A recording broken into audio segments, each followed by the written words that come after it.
Assalamualaikum dan salam sejahtera. Kami dari kumpulan 8 akan membentangkan tentang dasar penswastaan. Okey, apa itu dasar penswastaan? Penswastaan bermaksud pemindahan segala aktiviti dan fungsi yang pada asalnya merupakan tanggungjawab kerajaan kepada sektor swasta. Penswastaan ini diperkenalkan pada tahun 1983 apabila Yang Amat Berbahagia Perdana Menteri melancarkan Dasar Pensyarikatan Malaysia yang juga telah menyentuh peranan pihak swasta dalam pembangunan dan pengurusan negara. Objektif dasar penswastaan antaranya adalah untuk meringankan beban kewangan kerajaan, meningkatkan kecekapan kerja dan produktiviti, menggalakkan pertumbuhan ekonomi, meningkatkan kualiti dan maklum balas terhadap aduan orang ramai, menarik pelaburan baru dan memenuhi dasar ekonomi baru.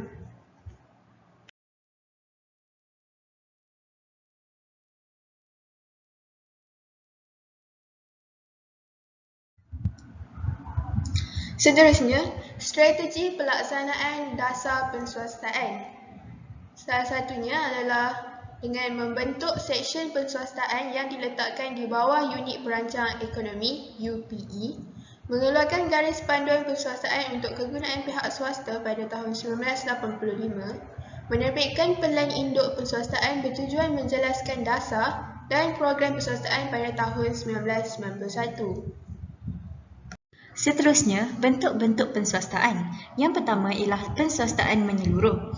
Ini bermaksud 100% kepentingan kerajaan dipindah milik kepada sektor swasta. Seterusnya, terdapat penswastaan secara sebahagian. Sebahagian milik kerajaan dalam sesebuah agensi kerajaan dipindahkan kepada sektor swasta. Yang ketiga ialah penswastaan secara terpilih. Penswastaan secara terpilih ialah sesuatu agensi menjual bahagian tertentu sahaja daripada perkhidmatannya. Yang keempat ialah penswastaan berbentuk pengurusan bercorak perniagaan swasta. Ini kerap diamalkan oleh kerajaan. Kenapa ia dikenali sebagai bercorak perniagaan? Ialah kerana prinsip perniagaan diamalkan sepenuhnya dalam penswastaan ini. Yang kelima ialah penswastaan secara kontrak. Ini terlaksana dengan pemberian kontrak perkhidmatan kerajaan kepada sektor swasta tanpa merombak struktur organisasi agensi kerajaan tersebut. Seterusnya, yang keenam, penswastaan secara pajakan. Ia membolehkan penyewaan kemudahan dan harta kerajaan yang tertentu bagi mendapatkan hasil tanpa mengubah hak milik kerajaan. Seterusnya, yang ketujuh, penswastaan berbentuk pengurusan swasta. Ini bermakna hanya kepakaran sektor swasta dari segi pengurusan dan pengetahuan sahaja digunakan oleh kerajaan tanpa sebarang pertukaran hak milik.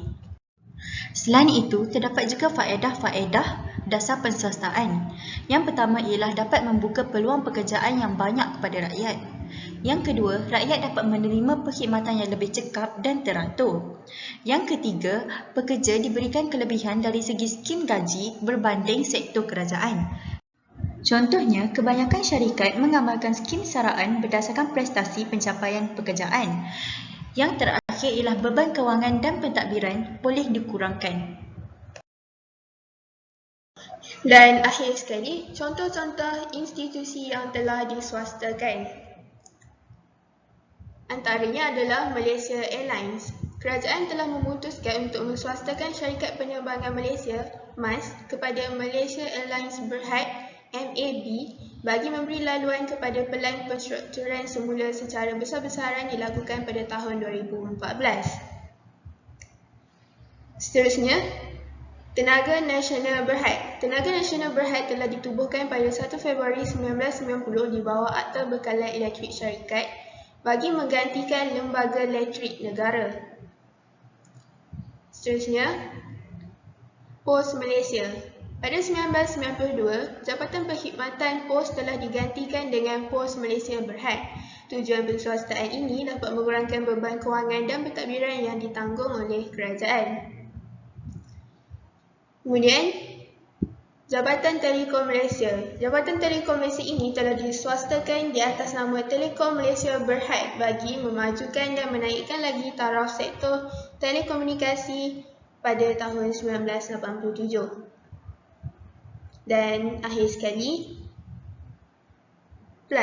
Selepas Dasar Penswastaan Negara diperkenalkan pada tahun 1983, Lembaga Lebuh Raya Malaysia (LLM) telah diswastakan kepada Plus Expressway Berhad.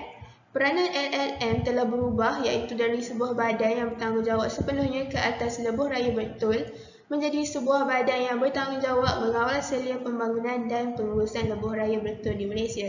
Lebuh raya sentiasa memberikan perkhidmatan yang berkualiti, selamat dan selesa kepada pengguna lebuh raya. Sekian sahaja pembentangan daripada kami. Terima kasih.